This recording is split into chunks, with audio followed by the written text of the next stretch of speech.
Hello good evening. నేను మీ లక్ష్మీ చౌదరిని. వెల్కమ్ టు మిస్టరీ మధురములు తెలుగు ఆడియో స్టోరీస్. హృదయదాత్రి పార్ట్ 22తో మీ ముందుకు వచ్చేసాను. కథలోకి వెళ్లే ముందు వీడియోకి లైక్స్ హైప్స్ ఇవ్వడం మర్చిపోకండి. మీరు ఇచ్చే లైక్స్ హైప్స్ వల్ల కథ మరింత మందిలోకి రీచ్ అవుతుంది. ఇక ఆలస్యం చేయకుండా కథలోకి వెళ్ళిపోదాం. వర్క్లో ఉన్న దేవ్ ఫోన్ సౌండ్కి ఫోన్ వైపు చూస్తే ధాత్రి నుంచి కాల్ కావడంతో అప్పటి వరకు ఉన్న అలసటపోయి నవ్వు వస్తుంది పెదాలపై. ఫోన్ లిఫ్ట్ చేసి, చెప్పు ధాత్రి అంటాడు. భోజనం చేశారా? ఇంకా లేదు. టైం 2 దాటింది. ఇంకా చేయకపోతే ఎలా? ఇంకొంచెం వర్క్ ఉంది, అది కంప్లీట్ అయ్యాక చేస్తాను. ముందు తినేసి తర్వాత చేసుకోవచ్చు కదా. తింటాలే. నువ్వు తిన్నావా? ఇప్పుడే. ఎక్కడున్నావు? బయటకు వచ్చావా? అది చెబుదామని ఫోన్ చేశాను. సంజు డ్రెస్ తీసుకుంటుందంట. షాపుకి వెళ్దామని అంది. అందుకే హాస్పిటల్కి దగ్గరలో ఒక మాల్ ఉంది కదా, అక్కడికి వెళ్తున్నాం. ఓకే, నీ దగ్గర కార్డు ఉంది కదా, అది వాడు. తనని మనీ తీనేవుకు. నువ్వు కూడా ఖర్చెందుకు, చాలా ఉన్నాయని మడి కట్టుకుని కూర్చోకుండా ఏమైనా నచ్చితే కొనుక్కో. సరే దేవ్ గారు అని అంటుంది. సరే, జాగ్రత్తగా వెళ్ళి మళ్ళీ హాస్పిటల్కి రాగానే ఫోన్ చేయండి. అలాగే దేవ్ గారు, ముందు మీరు తినండి అని ఫోన్ కట్ చేస్తుంది. వదిన, నీకు మా అన్నయ్య అంటే ఇష్టం కదా అడుగుతుంది సంజు. భర్త అంటే ఇష్టం లేకుండా ఎవరైనా ఉంటారా? మరెందుకు అన్నయ్యని దూరం పెడుతున్నావు? నువ్వు అన్నయ్యకి దగ్గరైతే అన్నయ్య కూడా ఆ బ్యాడ్ హ్యాబిట్ మానేసి నీతోనే ఉంటారు కదా. భువి నవ్వి ఊరుకుంటుంది. ఏంటొదినా, ఏం మాట్లాడవు? నువ్వు చిన్న పిల్లవి, ఇలాంటివి మాట్లాడకూడదు అంటుంది. హలో వదిన గారు, నేను సైన్స్ స్టూడెంట్ని. అయితే మాకు ఇవన్నీ తెలుస్తాయి, కానీ నువ్వు మాట మార్చాలి అని చూడకు అంటుంది సంజు. ముందు షాప్ వచ్చింది, పదా అంటుంది భువి. ఇద్దరు లోపలికి వెళ్ళి డ్రెస్సులు చూస్తుండగా హలో భువిజ అని ఒక అమ్మాయి పిలుస్తుంది. భువి వెనక్కి తిరిగి చూసేసరికి అక్కడ భువి క్లాస్మేట్ ఉంటుంది. హాయ్ రాణి అని పలకరిస్తుంది. ఎలా ఉన్నావు? నేను బాగున్నాను, నువ్వెలా ఉన్నావు అడుగుతుంది భువి. బాగున్నాను. పెళ్ళైనట్టుంది అని అడుగుతుంది ఆమె. 20 రోజులైంది అయ్యి. తిను మా ఆడపడుచు అని చెబుతుంది భువి. ఓ, అక్కడికి రాణి భర్త వస్తాడు. ఈయనే మా ఆయన అని రాణి పరిచయం చేస్తుంది. నమస్తే అని చెబుతుంది భువి. అతను నమస్తే అంటూ భువిని పైనుంచి కింద దాకా స్కాన్ చేస్తున్నాడు. అతని చూపుల్లో తేడా ఊరికనే పసిగట్టిన భువి, ఓకే రాణి, నేను తొందరగా వెళ్ళాలి, కొంచెం షాపింగ్ చేసుకొని వెళ్తాను అని పద సంజు అని అక్కడి నుంచి తీసుకువెళ్తుంది. వదినా, వాడి చూపు చూసావా? దొంగ కొళ్ళు పట్టే మొహం వాడును. పక్కన వాళ్ళ ఆవిడ నుంచుకొని కూడా నిన్ను వేరే చూపుతో చూస్తున్నాడు. అంతే సంజు, కొంతమంది అంటుంది భువి. అలా ఎలా వదినా అంటుంది సంజు. అది నాకు మాత్రం ఏం తెలుస్తుంది? మా అన్నయ్య కూడా అలాగే అనుకుంటున్నావా అడుగుతుంది సంజు. మీ అన్నయ్య ఈ కోవకి అస్సలు రారు. పరాయి అమ్మాయిని అలా చూడరు. ఆయనకి అమ్మాయిలతో సంబంధం ఉంది, కానీ అది అమ్మాయిలు ఆయన దగ్గరికి వచ్చిన వాళ్ళతోనే, కానీ ఆయన ఎవరి దగ్గరికి వెళ్ళరు. చెప్పాలంటే ఆయన అసలు పట్టించుకోరు. అది ఆఫీస్లోనే నాకు తెలిసింది. నువ్వు అన్నయ్యని అర్థం చేసుకున్న విధానం సూపర్ వదినా. అన్నయ్య చాలా అదృష్టవంతుడు. సరే, ముందు డ్రెస్ తీసుకో అని అంటుంది భువి. సంజు 2 డ్రెస్సులు తీసుకున్నాక భువి ఇంకో 2 తీసి సంజు చేతిలో పెడుతుంది. ఇంకా ఎందుకు వదినా? పర్లేదులే, ఉండనివ్వు. ఇంకేమన్నా కావాలా అని అడుగుతుంది. ఇంకేమొద్దు వదినా, నువ్వేం తీసుకోవా? ఇప్పుడు నాకెందుకు, శారీ చూద్దాందా అని సంజు అనడంతో ఇద్దరు అటువైపు వెళతారు. అక్కడ డిస్ప్లేలో ఉన్న బ్లాక్ శారీ ఒకటి భువికి బాగా నచ్చుతుంది. దేవ్ గారికి బ్లాక్ అంటే బాగా ఇష్టం కదా అని ఆ చీర తీయిస్తుంది. వావ్, భలే ఉందోదినా. అన్నయ్యకి బ్లాక్ అంటే బాగా ఇష్టం కదా, ఇది కట్టుకున్నావంటే అంతే, ఫ్లాట్ అయిపోతాడు అని కన్ను కొడుతుంది సంజు. బాబోయ్, నువ్వు అసలు చాలా అల్లరి పిల్లవి సంజు అని. పద ఇంక వెళ్దాం, చాలా టైం అయింది అని బిల్ కౌంటర్ దగ్గరికి వెళ్ళి బిల్ వేయించి కార్డు ఇస్తుంది.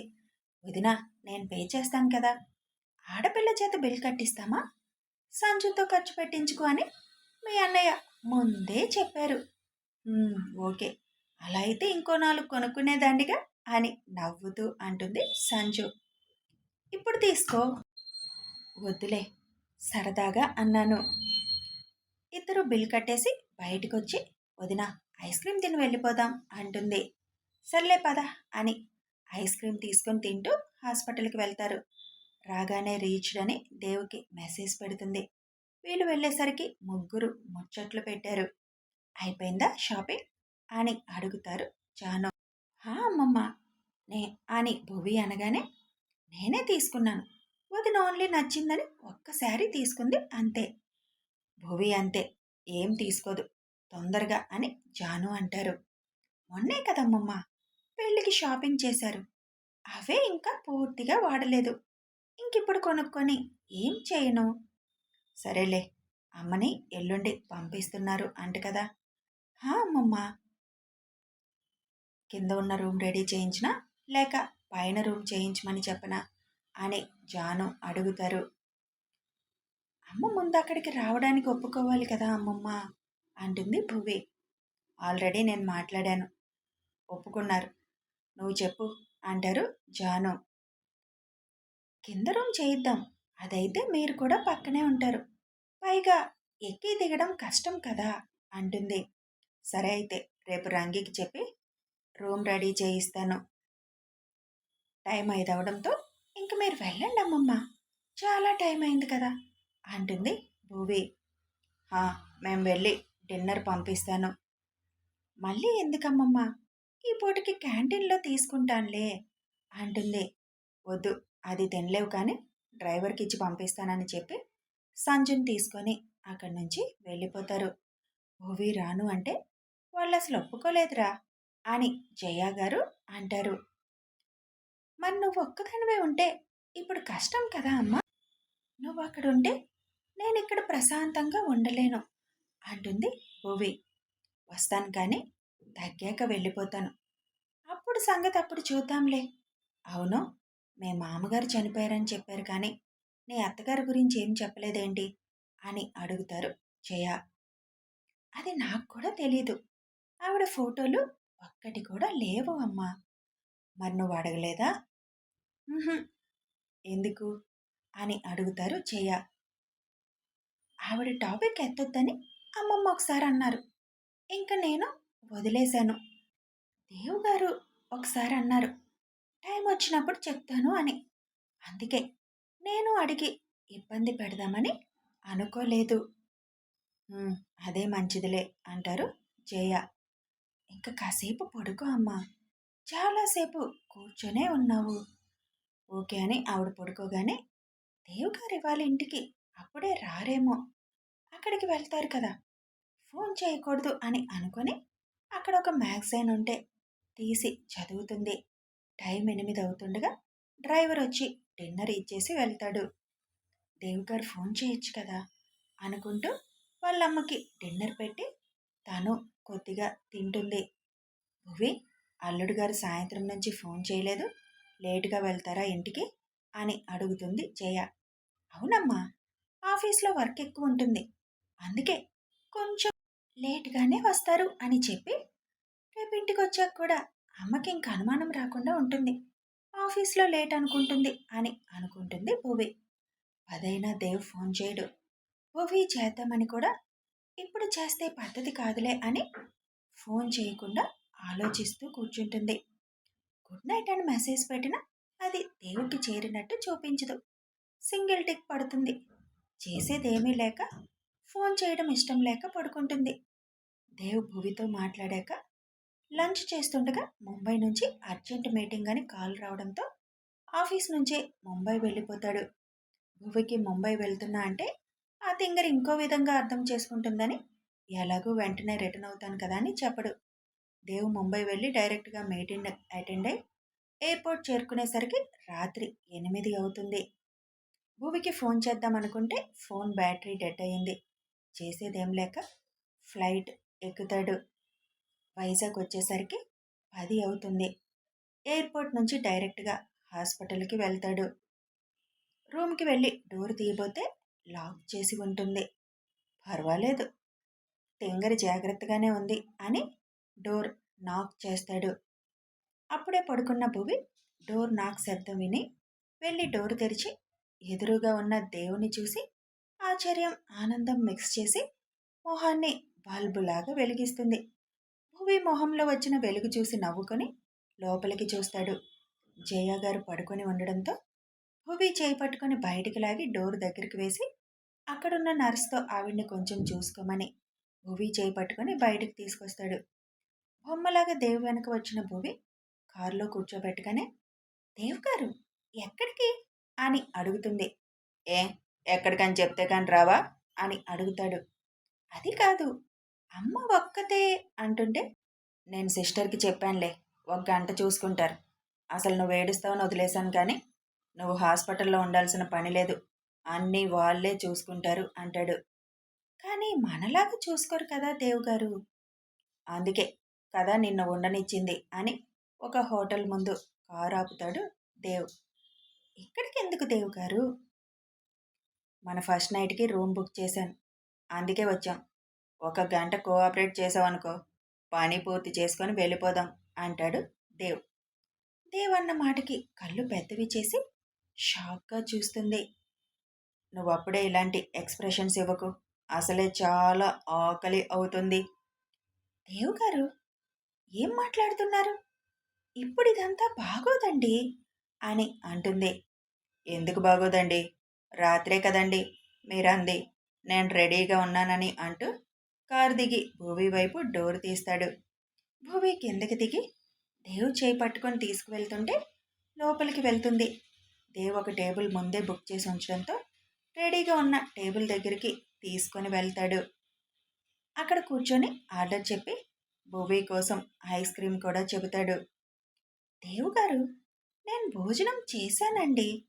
పర్లేదు, అరిగిపోయి ఉంటుంది, అసలే ఎనర్జీ ఎక్కువ కావాలి, నాకు కొంచెం కంపెనీ ఇవ్వు అని వచ్చిన ఆర్డర్లో భూవికి కొద్దిగా వడ్డించి తాను తినడం స్టార్ట్ చేస్తాడు. అసలే దేవ్ వేసిన బాంబుకి కంగారుగా ఉన్న పాపకి ఎలా తినబుద్ధి వేస్తుంది? టెన్షన్తో గోళ్ళు తినేస్తుంది. అది చూసిన దేవ్ ఎదురుగా ఫుడ్ పెట్టుకొని అలా గోళ్ళు తినడం ఎందుకు, ఫుడ్ తిను అని అంటాడు. దేవ్ గారు మీరు ఇందాక చెప్పింది అబద్ధం కదా అని అంటుంది. ఏది? అదే మన మన అని పూర్తి చేయలేక అవస్థ పడుతున్న తనని చూసి ఫస్ట్ నైట్ గురించా అని అడుగుతాడు.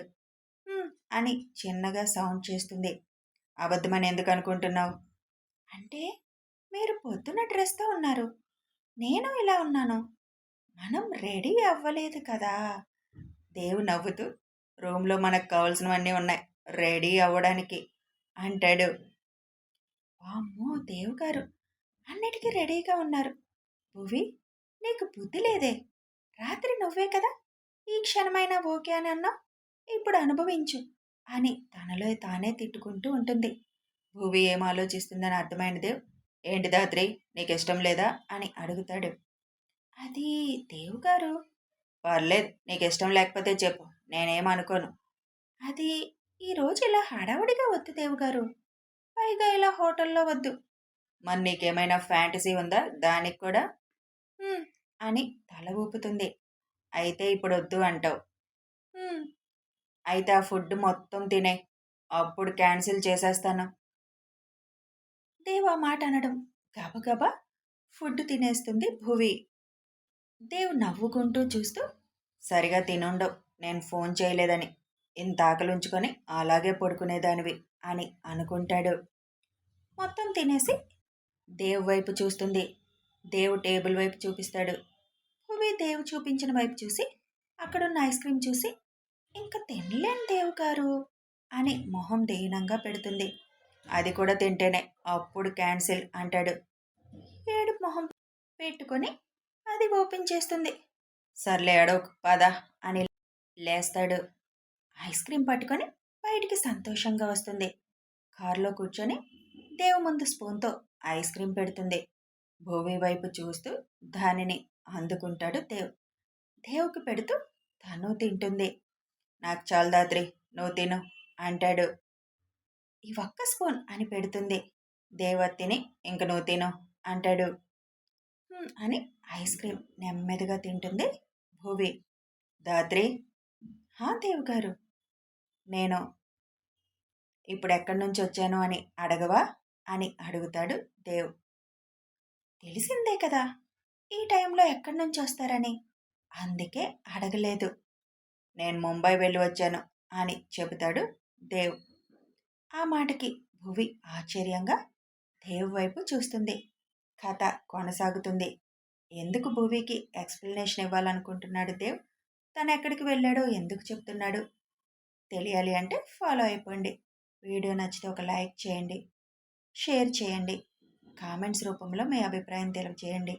సబ్స్క్రైబ్ చేసుకొని ఛానల్ని సపోర్ట్ చేయండి. Thanks for watching.